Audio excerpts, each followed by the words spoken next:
Hello and welcome to the Badass Unicorn Summer Series, a program of intimate conversations with some of my most badass friends. This series aims to provide honest, motivating, and no-nonsense perspectives from some people who've been there, muddied the t-shirt to inspire you as part of your own personal development journey. I have carefully selected a set of aspirational guests who have done some amazing things, but who I think we'll find are very much just like you and I. Through their stories and wisdom, I hope you'll find pertinent nuggets that will fuel your growth and help you to realize your dreams. So without further ado, I'd like to introduce you to my next podcast guest, Abigail Dixon. Abigail, or Abby, is an award-winning marketing consultant, coach, and does all sorts of important stuff for the Chartered Institute of Marketing. Abby combines her passion for marketing and unlocking people's capabilities through her consultancy, Labyrinth Marketing, and her book and podcast, The Whole Marketer, and also as her work as a coach. Abby and I made busy workmates at the start of the COVID pandemic and have been firm pals ever since. I'm very grateful that she supported me as a coach and a friend over the past 2 years, and I cannot wait to share her wisdom on the podcast. Welcome, Abby. Thanks for having me, Alice. Yay! Yay! How are you doing, darling? I'm doing wonderful, thank you. Yeah? Helps that it's Friday. Friday's always a good feeling. Feel Good Friday. Awesome. All right, my love. Well, look, why don't you start off by just telling us a little bit more about what you do? Well, you gave a really good summary there, but I think if I just put what's the overarching theme behind everything that I do, it's around helping others to grow and helping marketeers specifically to grow. So whether that's the work that I do with Labyrinth through helping the people behind the brands and businesses step change their growth and the growth of the brands and the agencies that they work with, or whether that's helping individuals step change their own careers as marketeers marketers specifically, to have successful and fulfilled careers with the work that I do with The Whole Marketer. So those two things are really the focus of everything that I do around helping others to grow. So I wear many hats, as you've mentioned, whether that's as a marketer or as a coach or as a mentor or as a trainer. But the overarch is that all of those things help others to grow. Amazing. And I know that this is very aligned with your values. Tell us a bit more about those and how important you think finding your values is to growth. Well, I think for me, defining my values is what actually fueled me to want to become a coach. So it's absolutely transformational is what it is. It gives you an understanding of what lights you up, what takes away your energy. It also allows you to have subjectivity to certain situations. So if certain situations giving you energy or taken away from your energy, instead of kind of getting into the real nitty-gritty about what's happening and is it me, is it them? Sometimes just by having that understanding of your values, potentially their values, and the disconnect between that allows you to remove some of the emotion behind it. It allows you to build a life that is based on fulfillment. So if you are doing things that play to your values, then you will have a more fulfilled life and career as a whole. And I could wax lyrical forever about the power of values, but I'll stick with those three: greater understanding, more fulfilled life, and allowing you to spend more energy on the things that fill you up. Okay, brilliant. And I know that both you and I run various different processes for people as part of the work that we do to figure out their values. Are there any tips that you can think of off the top of your head that somebody listening today who says, oh, that values thing sounds quite good? Is there anything that they could go away and do actively? So yeah, there's a few different ways, as you say, that you can go around defining your values, and every coach will have a different methodology. But one of the 3 ways that I outline in my book is not dissimilar to what I've just mentioned around that things that raise you up or lift you up or fill your soul, and those that take away from that. So the first thing you can do is take a timeline and don't be thinking about making sure it's evenly spread around different types of your life. Just go with the first ones that come to you and look at 5 situations that you felt at your absolute best. You felt like you were in your zone of genius. You felt alive. You felt like you were in your flow. They're those moments that stand out as those kind of key life achievements that are you at your highest, and map them out. But then do the same for those at your low and map those out, and try and stick with the ones that come to you first. And what we're looking for is not what was happening, not, I won this award. We're looking for what that was giving you. So it's more important to look at the themes about what was at play in that, as opposed to what was happening that you were getting or that was being taken away. And usually what you were losing and what you were gaining, you'll start seeing this connection between the two things. So it's about mapping the themes, and you'll start to see those themes, taking those themes and starting to clustering those themes and then starting to define them. And I think defining is a key piece of advice I give to anyone defining their values, because, you know, I could sit here and say, one of my values is growth, and as could you, Alice. However, our definitions will be completely different. So growth is one of mine, but it's about helping others to grow or about learning new knowledge. Whereas for somebody else, that growth could mean something completely different. It could be success, it could be financial, it could be physical growth. So it's really about defining what that means to you and using a terminology that you feel is reflective of what you have clustered and what you have found that raises you up or brings you down. Brilliant. Oh, such useful practical things that somebody could go away and do if they want to explore their values. Thank you so much for sharing that really accessible methodology. So you talked about helping people to grow, and through your work with marketers and businesses and individually, what would you say is the kind of key ingredient that you've seen for those people who experience high growth? I think the people that experience the high growth, first of all, they get the clarity. So they acknowledge that they're going to have to step off the wheel for a while, whether that's a weekend, whether that's a week, whether that's a series of coaching sessions, but they just appreciate they're going to need to take some time and take a step back. And not a step back as if in backwards and regression, but a back from what they're doing so they can look at their life holistically as a whole. And that's the first one. They're willing to put in the time, they're willing to make the time. That's the first thing.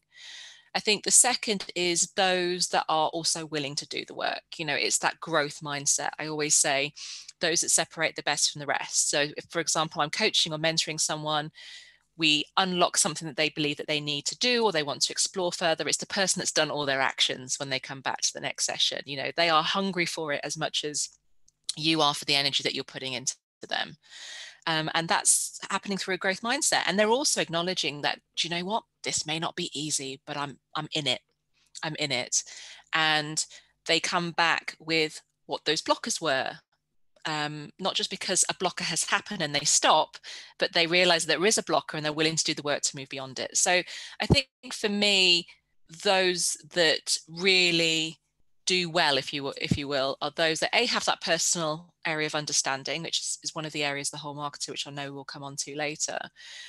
But they have the clarity, they have the drive, and they have the tenacity to adopt a growth mindset and keep going as various barriers come up. Brilliant. Thank you. Yeah, I mean, couple self-awareness with bias fraction, and I mean, personally think you've got a recipe for success right there. Definitely. Depends how you define success, though, of course, but that's all in the subjective. Okay, so tell us a bit more about your journey from being a bigwig marketer, working in some pretty sizable companies and roles, to then starting to work for yourself and building the businesses that you have.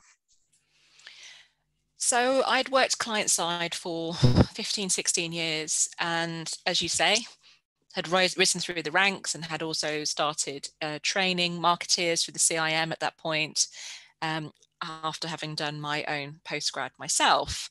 And just to stop you there, Abby, how did you get into the training thing? What can you tell us about that kind of journey to figuring out that training was something that really lit you up? It's not dissimilar to what you were talking about the other day in one of your social media posts when you said about finding the scent. And it was literally the day, and there are some moments in your life where a scent gets put or laid down and you think, am I going to follow that? Would I like that? So I was literally about to sit my last exam, and my tutor at the time had come in to wish everyone well on their final exam. And she said, if you pass this, I'd love for you to come and join our faculty. And at the time I thought, what a thing to say to someone who's just about to sit an exam. no pressure, no additional pressure to the 6 weeks of analysis that I've just done and the examination that I'm about to sit on, what I would do in these business situations. For those that have done the CIM postgrad, they'll know exactly what I mean. And however, it did spark my interest because I'd always loved helping others. But there was something really lovely about giving back, and that's kind of where it started. So that's how it started. I started off by joining the faculty, having gone through the assessment for, being a trainer, and all the kind of, what do they call that, vigilation that comes along with that. And I started off by teaching on the diploma. So once again, a CIM qualification, and I absolutely loved it. I love being able to almost give the lectures that I always enjoyed, which were the ones that were based on practical things that had happened in the person that was delivering the lectures, work or practice, and the realities of the situation. I think all of us can remember, I think all of us enjoy hearing the realities of a situation as well as the theory. The theory is just theory, but practice is a whole different ball game. And it was always those practitioners that were delivering when I was on the other side of the fence that I enjoyed. So I really was almost like relishing and almost like doing that injustice for all the ones that I didn't enjoy and that were just theory. And I thought, oh God, here we go again. It's like, I am going to do this. I almost like set this own internal goal for myself. So that's how all my lectures were going to be. Everyone's going to feel like they've got this great wealth of experience and realities behind it and feel inspired to go and do it themselves in their own businesses. So that's where it started. And it now, knowing my values, I can see why it lit me up so much, because not only was it helping others, not only was it helping others to grow, I was growing, because I was now in a room full of 20, 30 marketeers every given Monday evening or intensive weekend from a whole different host of businesses, a whole different host of backgrounds. And they were asking me their practical reality challenges or how they would go about writing the assignment based on their business or their challenge. And that could have been anything from a local hospital, someone who was the marketing manager at a local hospital, to someone who was working for one of the massive pharmaceutical companies or telecommunication companies at the time. And so it was stretching my mind. And so it was doing something for me. At the time, I didn't realize I was playing to my values, but I absolutely loved that. And I also loved the rapport that I was building with the students as well. Cool. So you figured out that there was this scent that you really enjoyed and you started following it in training, helping others. I know generosity is also one of your values, and, get the giving of yourself. So then what happened that made you, in inverted commas, take the plunge to go from the corporate world to then working for yourself? So the plunge actually happened on my return to work. It happened after maternity leave, and I was looking to return to work, and I was asking for more days, and the company at the time was wanting me to take on a bigger role. And I just thought, you know what, actually, I'm going to go back to teaching, and maybe some consulting until I look for whatever's next. And it was that crossroads, because it was quite a journey for me to become a mum. And I wanted to be there. I wanted to be there as much as I could. And I realized that continuing in a big corporate role for a big branded company, having to travel a lot, wasn't going to work for the way that I wanted to parent. And that for me was drive enough to think, do you know what, I'm going to take a different approach. I'm not going to go back to my current employer. I'm going to look for a job closer to home. I'm going to look for a job that's got more flexibility. I'm also going to teach a little bit more because I absolutely love it. And I hadn't done it in that last year that I was on mat leave. So for me, it was very much with the role that I wanted to have as a mother,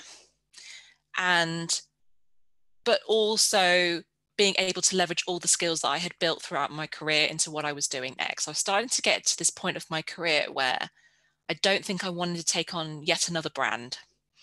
and write yet another strategy for that brand and go through all that cycle of annual planning and delivery and campaigns and product launches. And I love helping others do that. And I love helping the plans to do that. But the energy that that takes to do that wasn't something that I was getting as much fulfillment from anymore, which makes sense now because, you know, having done it so many times, there wasn't that growth that was coming. It was like a new brand or a new business or a new sector, but it gets to a point where you realize there's still something else that I can learn. So it was more around not learning as much as I wanted to and wanting to put my energy more into how I can really step change the growth for others. So that's how I came across doing consultancy. And I started off working in a business where I was able to work the hours I wanted.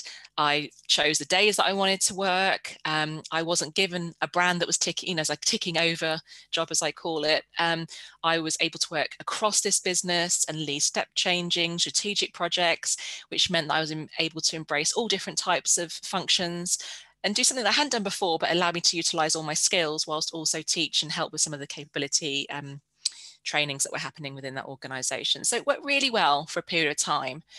And that's how I came to consultancy. But how I came to Labyrinth was actually acknowledging my true feelings, which is after a period of time, I started to realize I was lacking fulfillment and wasn't enjoying what I'd initially enjoyed probably still, let's say 2 years prior. And that's when I went on my coaching discovery. So I went and employed a coach. First time I'd ever done that. So went and employed a coach.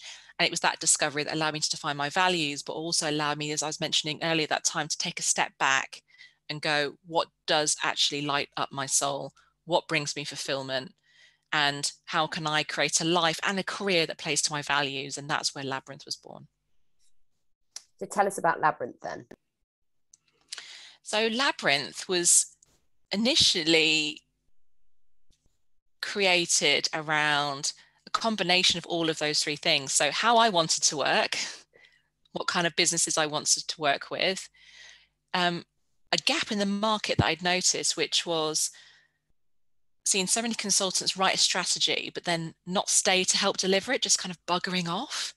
And then everyone's walking around with this sheet of paper going, oh, we agree, we want to do that, thank you.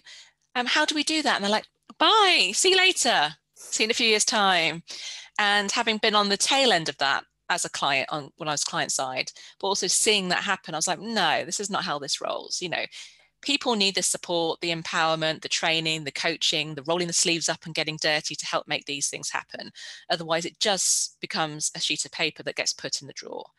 So that's where it was all created. Labyrinth, you know, the word was around helping you to find the path on your journey. So guiding you on that path to your strategy, to your long-term plans, to your vision, to your brand, to your business. That's how it all started. And that was Labyrinth 8 years ago now.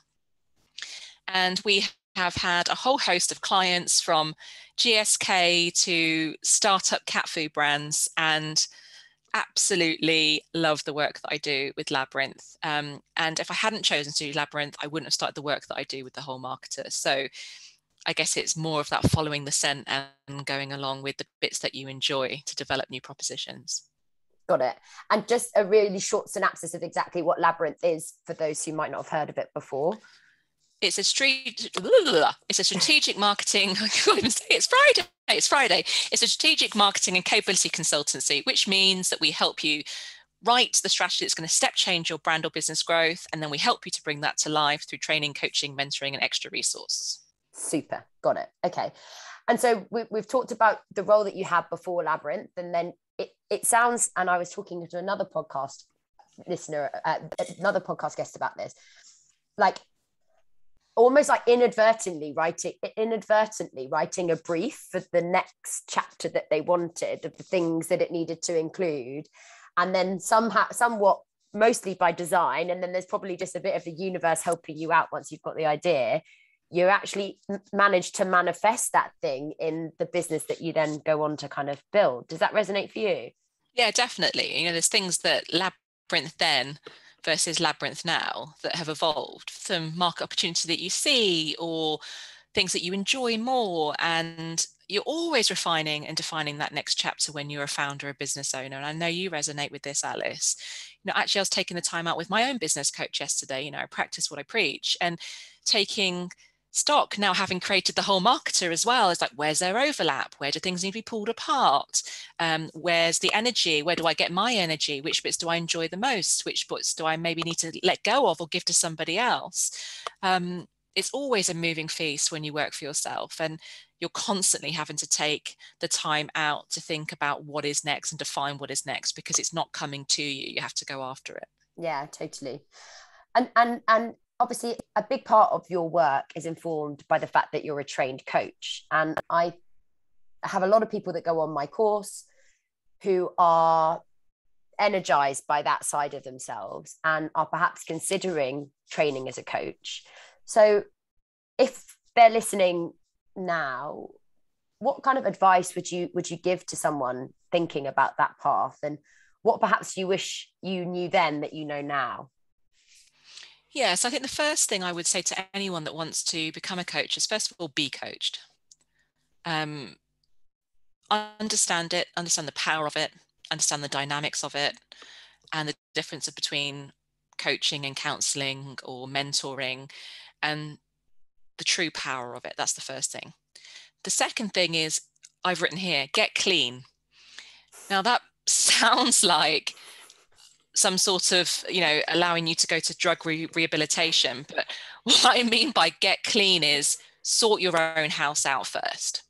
So if, we're all carrying at any time, and I'm still carrying, all works in progress, but the more you're carrying, and I mean unresolved issues from childhood, or things that you need to go to a counsellor for and really go through the process of working through to understand, acknowledge and accept, to understand yourself as much as you possibly can around what drives you, what you like to be around, your strengths, your areas of development, what motivates you, what brings your energy up, what brings it down, your goals, all of that work that you are about to help somebody else do, get clean. And I had got pretty clean before I'd gone into my coaching training. I had had counselling historically, I had been coached, already had trained to be a coach before into my really significant intensive coaching training. So I had already understood the power. I'd already been coached. I'd already whetted my appetite in learning how to coach, funnily enough, by Ben Renshaw, who was one of the guests on my podcast. Gone full circle on that, full circle. And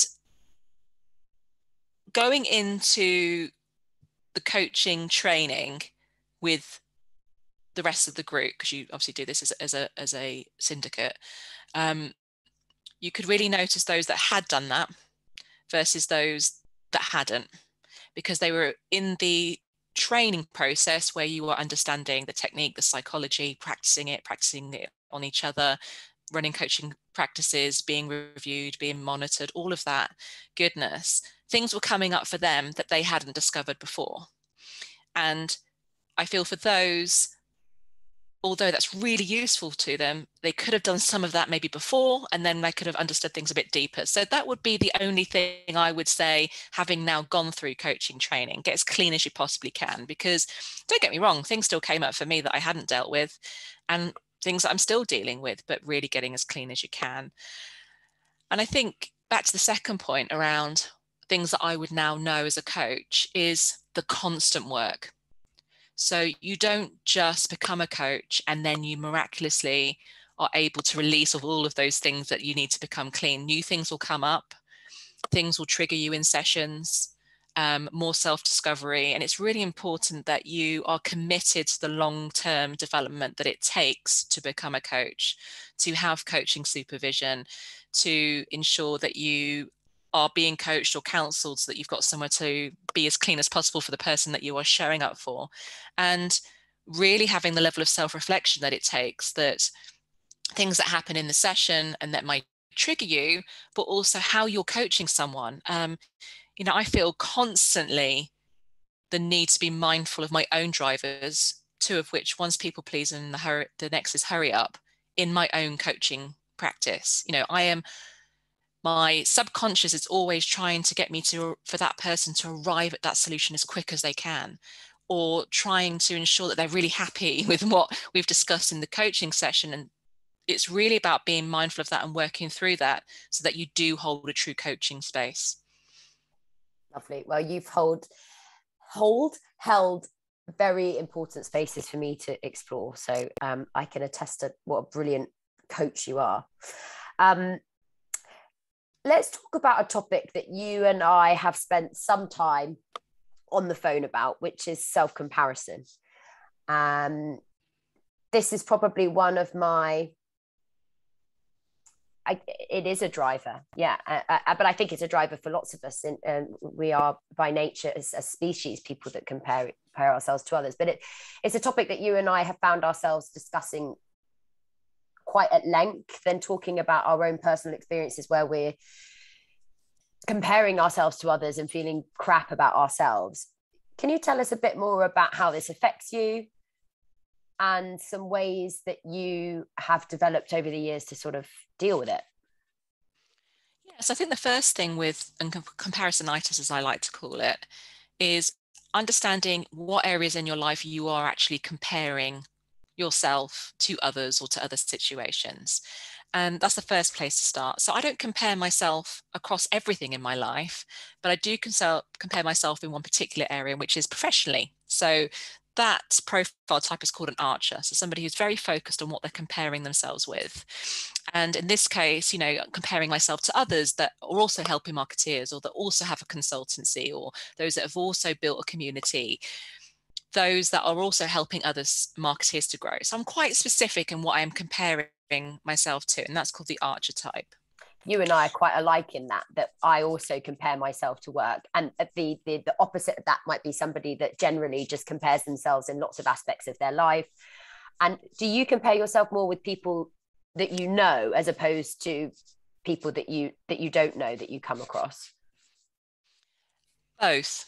So I've got this real thing around, there's comparing people I don't know, but there's also comparing people that I do know. And interestingly, I've got this filter of, are they a nice person though? So it's almost like if they're not a nice person, they're doing something in the same space, I'm almost like, well, that's okay, because they're not a nice person. Whereas if they are a really lovely human being, that makes it even more emotive, because it's like, they're nice too. We're all trying to do the same thing. Why can't we all hold hands and kind of come by our together? So that's interesting that I put my own filter on it. But I think you're right. So there are different types of comparisonitis. Those are comparing themselves, as a mother, as a wife, as a daughter, how they look, their status. There's whole different types, but it's getting really clear. And you and I are both comparing ourselves in the workspace. But I think the most important thing is that we get really clear on what that's telling us, and acknowledging it, not just pushing it down, not allow it to fuel your imposter syndrome, but what is that telling you? What is that telling you about me? And that's triggering me? Is it about something I want that they have, that I want to also achieve? Is it about something that in my values that they seem to be having met with what the work that they're doing, versus is it aspirational? I'd like to be in the same position they are, helping the same type of people with different things. Like, what is it? And really using it as a positive, in that if something is triggering you, there's a reason why, and what is that telling me, and what can I do with that information, as opposed to just sitting in fight, kind of feeling deflated that someone's achieved something that you seem to want and that you're comparing yourself with. Or, I had some advice the other day, someone was like, oh, just don't follow those people. It's like, well, that's not really that helpful, is it? Because actually, if we're all trying to help the same people, maybe we should join forces and not just block others out. So face into it. What's it telling you? And work through what that's telling you would be my advice. Got it. I think in my experience, I've actually gone to therapy, not because it was only that I was comparing myself to others, but that was one of the kind of perhaps more toxic ways that some of the issues that I had were coming to life. And to get clean, as you would say, I needed to go back and understand where it's come from. And it's been very painful at points, because you're exposing some crevices that have never seen the light of day, that you didn't even know existed. And for some people, the links might seem a bit tenuous. Oh, because I lost all my friends at school, I now feel like I need to be the alpha female achieving all of these things because otherwise I'm not worthy. And yet so much of that has come from this very traumatic experience that I had when I was at school, or the expectations that my parents put on me to be a certain way and to do a certain thing. So I think I love this concept of getting clean. Although I would argue that perhaps we're never clean, we're always perhaps muddy, but at least we understand the stains and the spots that we've got. Yeah, but I also think we might clean our shirt, but then at some point something else will fall over. And dirty it again. And dirty it again, and it'll be something else. So, once you've understood this and how it's affected you, and you've had the time to process and acknowledge and accept, I have no doubt that on your next walk, you'll find something and you'll fall over. We're constant works in progress. And I think that's the thing for me, as you mentioned right at the beginning around, those that do really well are those that acknowledge that things are going to come up in their next walk and that they're still going to need to address them and put the same level of energy into it. And that we're not, it's that constant strive to be as clean as we can for the places that we show up. And not in them overcomers. And I think, counselling is a great way to do that, to process and understand certain situations and how they've impacted us so that we can leave them behind and close the door, but also take the learnings of what that has taught us and has created and formed the person that we are today, for sure. And I think for me, when I actually, interestingly, some of the things that I'm comparing myself to, when I have done that and go, what is that triggering for me? It's connection. It's one of the values that I also have around having, deep-rooted emotional connection with friends and with groups. And, it looks like for those people that they have that either with a business partner that they're working with, or they have that with the community that they've built, or the team that they've built. And I have a great team. I'm not, I adore every single one of them, like adore. However, for a child that grew up in the forces, that was constantly moving around, that was constantly the new kid in the classroom or the new kid on the playground, trying to build friendships to survive, which you do need in schooling, in your schooling years. And survive makes it sound like Bear Grylls out there in the wilderness, but it felt very much primal and part of my survival to fit in and to get through playtime, to have friends to get through playtime when I was arriving in all of these new schools was a trigger. So I know where it comes from, and I also know how it's playing out in my adult life as well. But that doesn't mean that it never darkens your doorway ever again. It just means that at least you can understand it, you can see the triggers. And I do think it allows you to, my therapist talks about how the dinosaur doesn't go away in your head, but it goes from being a T-Rex that rips up everything in front of you to becoming a little mini T-Rex that maybe looks like something from a cartoon that's got like little flappy feet. It's kind of like a lot less scary. Yeah. I'm doing a lot of work at the moment of kind of like loving the little girl that experienced this trauma and telling her it's okay, because a lot of the time my anxiety when these things flare up, it is just the little girl inside me saying, I don't feel loved, I don't feel worthy, I feel unsafe, I feel embarrassed about who I am. And that's really, she needs compassion, not more shit. Yeah, and she needs the compassion so she can turn into that small dinosaur. But also, that builds your compassion moving forward for others in different situations and what they may have gone through or are going through. So it's all building to this better place. I mean, I don't know the exact quote, but time spent on you is the best time you can spend. It really is. You never will regret £1, 1 minute, one anything spent getting to know yourself better. As I say in my book, if you're not comfortable with the main character in your story, you're not going to enjoy your story. And you really need to get truly comfortable with who you are and what you bring to the world. And that's another thing that you can use to overcome comparisonitis. It's, well, I can see what I want, but also what am I doing? What am I bringing that's different to everyone else? You know, there's a saying that I have sat on the desk here, Alice, I'm sure I've shown this to you many times. And it says, by being yourself, you put something wonderful that wasn't in the world before. And it's about finding that something wonderful that you put in the world that wasn't there before. And that helps reduce the comparisonitis, because then you can say, well, I'm like this, and I bring this, and I'm really good at this. And by realizing that everybody's individuality and the power of who they are, and everyone's individuality collectively makes the world. So we're not expected to know everything. We're not expected to do everything. We're not expected to do everything well, but really owning the bits we do well, and almost like bringing that as our offering into the world. Love it. And tell us a bit more about your relationship with anxiety, because this is another topic that you and I have spoken at length about. It's something that I don't like to say suffer from, but something that we both experience. And in our coaching work, I've often been very angry about the fact that this is something that's followed me around my whole life and I've found difficult.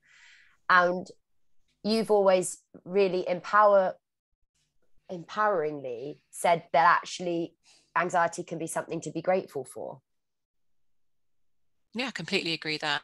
I think when you first start experiencing anxiety, and it also can be confused with excitement, right? So it's the same sort of feeling happening, you know, the adrenaline, the butterflies, the sweats, the nervousness, you know, all of those, there's quite a lot of overlap between those two emotions. But, you know, if I think about when I first started having anxiety, like you, and I think that's why I've been able to give that advice to you, like you, it's like, how annoying that I have this, how annoying that this is getting in the way of some of the things that I want to achieve, how annoying the amount of energy that this takes every morning. And actually the reality is, you know, anxiety and the people that have anxiety, in fact, it was actually a book by Sarah Wilson, and I dug this out before our podcast today. It's called First We Make the Beast Beautiful. And she talks in this book about how 1% of the population have anxiety, and how that 1% of the population that have anxiety, by embracing that, have actually achieved some bloody greatness. And actually, just like anything kind of on the neurodiversity world, you know, people say it's their superpower. So is anxiety, because it fuels you in a way to achieve what you want to achieve. But it also, I liken it to someone who cares a lot. So someone with anxiety, I often find, cares a lot about what others think. So they're not going to say, they're going to make a more of a concerted effort to try and not say the right thing, or apologize for the things that they might say wrong. You know, they're someone who's really self-aware to a degree, almost maybe to the extreme, but they are someone who really cares about what they're saying, the way they interact with people. They're also the same people that have that growth mindset, because they don't let the anxiety hold them back. They allow the anxiety to fuel them, or they do it anyways and still sit with the anxiety and the exhaustion the anxiety has given them at the end of the day. But yeah, in her book, she really talks about actually reframing it and the beauty. And she talks about her own journey of having anxiety and the things that she used to do, like going out to sleep in the wild to kind of reconnect with nature, to kind of ground herself and get herself to come back down. But actually now sees that all the things that she has achieved has been because of her anxiety that's driven her. And so I almost reframe that the people with anxiety have greater drive and greater want to care. And I think that's a more positive way of looking at it. And that's not to say that we're discounting how that feels. We all know, for those that suffer from anxiety, how it feels. And it can be on days paralyzing. However, thinking about it as a positive definitely allows you, in the words of Sarah Wilson, to make the beast beautiful. I love that. Thank you. And as we kind of start to round up, I'd love for you to share a bit more about the whole marketer, because I feel like this brings together so many of the passions that you have into this one place that makes it, excuse the pun, whole. Yeah, so the work from the whole marketer, you know, as we were saying from Labyrinth, and how we evolve. So I had the unique perspective of going into a variety of different businesses across different industries, across different marketing teams, working with marketing individuals. I just kept seeing this common theme.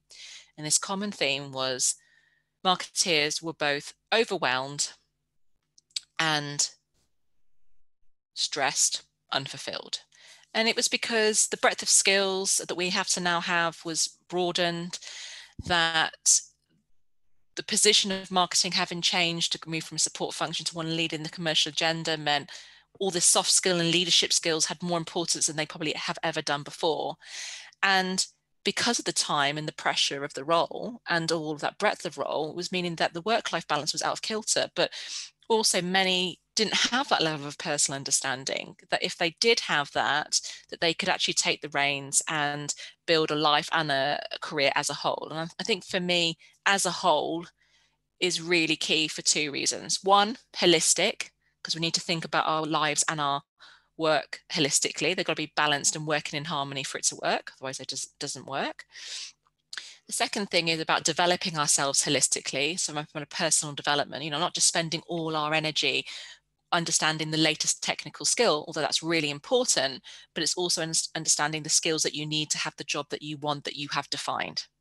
It's also about not just focusing on the technical skills, but developing you as a human being, as a leader, the soft skills, the way you interact with people. So the what and the how.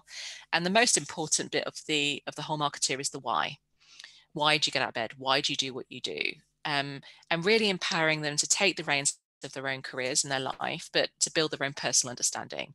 So what they are like to be around, what drives them, what their values are, what their purpose is, what their goals are, what they want from their life as a whole, what those limiting beliefs are that they're carrying, how they adopt a growth mindset, lots of tools and practical techniques. So it really is about making sure that marketeers, but anyone for that matter, is having a successful and fulfilled career and life as a whole.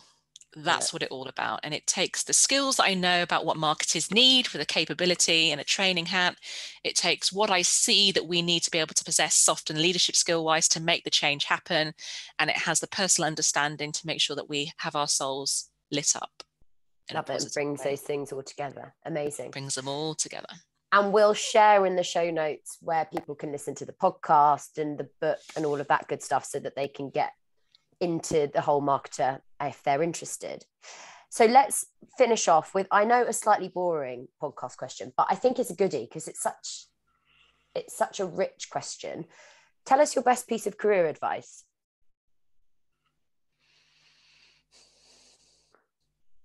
So I've got two, Alice. I'll forgive you. Okay. Let you off. So the first one is take the reins. And it's not dissimilar to a post that I saw you post on social media the other day around stop waiting for that training course or that next promotion to come to you. You take ownership of your personal development so that you are doing it with you, for you. So what role do you want? What's it going to take to get there? Asking for help, mapping that path and taking the action yourself. So that's the first one. Take the reins. The second one is get really clear on what you bring to the world. And I know we've mentioned it earlier in the podcast, but I hear so many people saying, oh, I have imposter syndrome, or oh, I have comparisonitis, or oh, I lack the self-confidence to make the change or to see what I bring to this business or this brand or the world, insert X there. If you get clear on what you bring to the world, then that's going to reduce all of those things, because you can constantly remind yourself and constantly remind your brain that although right now that's being deemed as a success, here's the things that I'm successful in, here's the things that I'm strong in, here's the things that I bring to the world, and reverting back to that. But first of all, you have to find what those things are. So they would be my two pieces of advice. Brilliant. Lovely advice. Well, thank you so much, Abby, for sharing your thoughts with us. I really enjoyed today. My absolute pleasure. Thanks for having me. Yay.